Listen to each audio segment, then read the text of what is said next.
ఆశ్చర్యకరమైన బైబిల్ పాఠంగా ఆదికాండము 6వ అధ్యాయం చదువుకుందాము.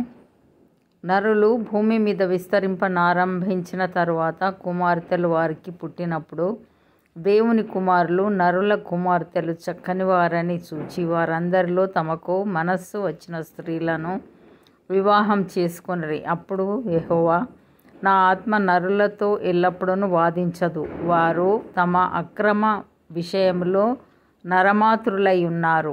అయినను వారి దినములు 120 ఏండ్లగున నేను.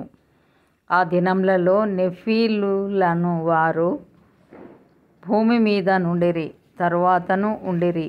దేవుని కుమారులు నరుల కుమార్తెలతో పోయినప్పుడు వారికి పిల్లలను కనిరి. పూర్వకాలమందు పేరు పొందిన శూరులు వీరే.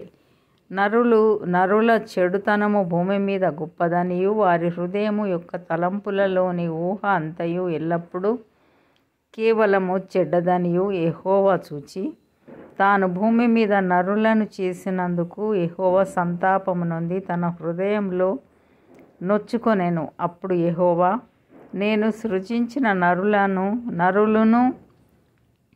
నరులతో కూడా జంతువులను, పురుగులను, ఆకాశ పక్షాదులను భూమి మీద నుండకుండా తుడిచివేయుదును. ఏలయనగా నేను వారిని సృష్టించినందుకు సంతాపము నొంది ఉన్నానెను.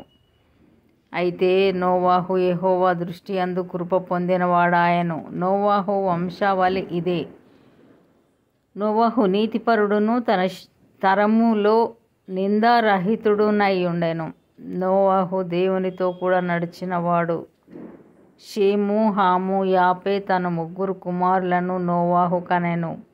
భూలోకము దేవుని సన్నిధిని చెడిపోయి ఉండెను. భూలోకము బలాత్కారముతో నిండి ఉండెను. దేవుడు భూలోకమును చూచినప్పుడు అది చెడిపోయి ఉండెను. భూమి మీద సమస్త శరీరులు తమ మార్గమును చెరిపివేసుకొని ఉండిరి.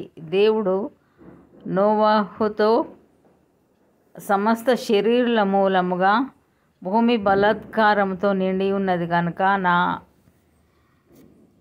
సన్నిధిని వారి అంతము వచ్చి ఉన్నది. ఇదిగో వారిని భూమితో కూడా నాశనం చేయుదును. చితిసారకపు మ్రానుతో నీ కొరకు ఓడను చేసుకొనుము.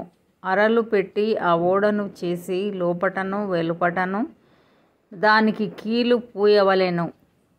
నీవు దాని చేయవలసిన విధమిది. ఆ ఓడ 300 మూరల పొడుగును, 70 మూరల వెడల్పును, 30 మూరల ఎత్తును గలదై ఉండవలెను. ఆ ఓడకు కిటికీ చేసి పైనుండి మూరెడు క్రిందికి దాని ముగించవలెను. ఓడ తలుపు దాని ప్రక్కను ఉంచవలెను. క్రింది అంతస్తు 2వ అంతస్తు 3వ అంతస్తు గలదిగా దాని చేయవలెను.